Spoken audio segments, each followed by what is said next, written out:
Supratit Banerjee menjadi pemain catur dengan usia 13 tahun yang jadi juara di ajang ChessKit, teman-teman. Jadi chess.com, platform catur nomor 1, mengumpulkan para pemain catur usia 13 tahun yang terbaik di dunia. Contoh di final ini ada Botswana, di mana dia merupakan pecatur putri, baru berusia 10 tahun tapi gelarnya udah WIM. Nah, lawannya adalah Supratit Banerjee. Nah, ini pecatur asal Inggris. Formatnya catur online. Nah, kalau kalian tahu Yagis Khan, ini alumni dari turnamen ini juga. Nah, langsung aja kita bahas gamenya ya teman-teman. Sayang nggak ada wakil Indonesia. Semoga suatu hari bakal ada wakil Indonesia pecatur muda yang nggak cuma viral di Indonesia tapi viral di dunia juga. Langsung aja kita bahas gamenya. Jangan lupa di like dulu, di share, dan di subscribe. Nyalakan lonceng notifikasi.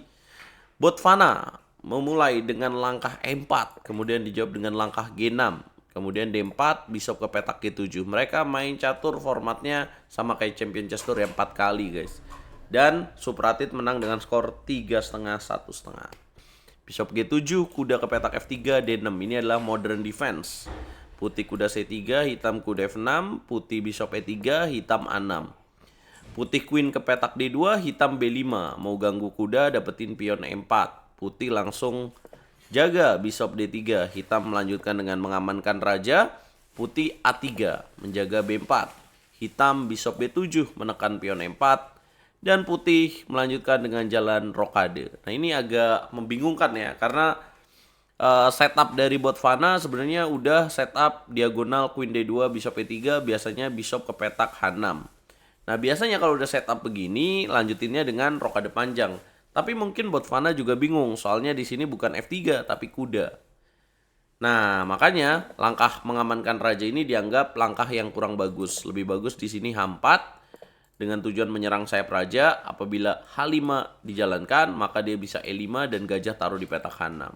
Jadi di situ, teman-teman, langkah yang bisa diperbaiki oleh putih. Putih mengamankan raja, hitam langsung counter dengan kuda G4. Gajah ke petak F4, kuda datang lagi mengancam pion D4. Putih H3, bukannya mundur, Supratit malah mainin langkah E5. Gila, ancam balik ya. Nah, ini kalau bisop ke petak G5 ancam, maka F6 juga.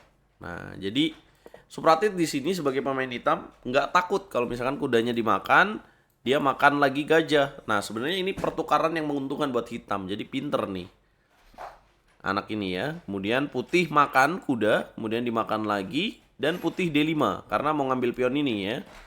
Tapi bukan langkah yang tepat. Harusnya di sini putih kuda E2, langkah yang lebih bagus. Ya, dan hitam makan G5. D5 dimainkan, hitam kuda E5, ambil pion di petak F4. Botswana unggul 1 pion. Hitam gajah C8, tapi hitam punya sepasang gajah. Putih G5, pertukaran kuda dilakukan. Ya, G5 lagi-lagi salah ya. Jadi udah beberapa kali nih putih melakukan kesalahan. Langkah 4 dianggap lebih bagus. G5 dimakan, makan lagi pakai queen. Mau makan pakai pion, hancur pertahanannya. Hitam dapetin pion di petak G5. Nah, coba kita lihat middle gamenya ya.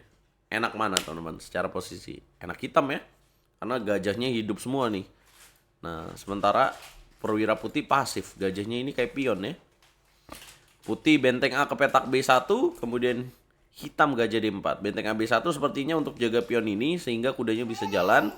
Hitam langsung menempatkan perwira yang bagus di petak D4, kuda E2, dan gajah mundur lagi. Mungkin kejauhan ya, harusnya gajah E5 aja kali. Putih G3, gajah ke petak H3 datang ancam benteng. Kemudian putih benteng FS1 dibongkar F5 supaya bentengnya aktif. Putih makan lagi pakai bisop. Kemudian putih makan lagi pakai benteng. Kemudian putih mainin langkah queen E4. Hitam double rook benteng A ke petak F8 ancam pion F2. Nah, di sini kalau F4 ancam menteri sama bisop rugi ya, karena akan dimakan dan ini pin. Kalau dimakan pakai kuda, makan lagi pakai benteng atau queen G3 dulu. Kuda G2, menteri F2, raja H1, ada benteng H5. Jadi nggak akan ada gunanya guys langkah F4 itu. Benteng F1 dimainin. Nah, kali ini harus mundur ya, karena ada benteng. Gajah G7 bukan langkah yang tepat. Harusnya kemana yang lebih bagus teman-teman? Harusnya penempatan benteng di petak F3 supaya nggak jalan pionnya. Gajah G7. Tapi putih juga nggak jalanin F4. Dia malah mainin langkah salah lagi, sempa. Apa yang lu lakuin kalau lu jadi hitam? Betul banget. Ancam benteng E5, Queen D3, Queen G4. Ancam kuda, ancam pion ini juga. Kuda ke sini digebuk sama benteng. Kuda ke petak C3. Kemudian benteng naik ke petak F3. Queen D1. Sacrifice rook, boom. Makan lagi. Raja ke petak H1, skak. Karena kalau benteng H5 dimakan. Raja geser, skak benteng G5. Raja naik ke petak F2.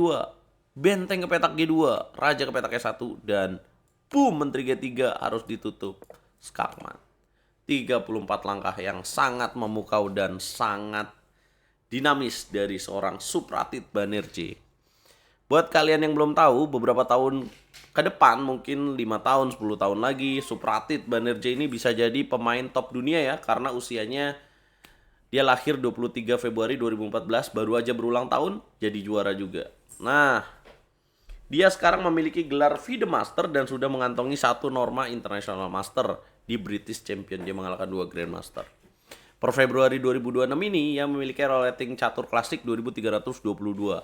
Udah hebat banget nih kalau dia menyentuh 2400, normanya dapat lagi 2 kali, atau dia juara yang direct title, dia jadi International Master.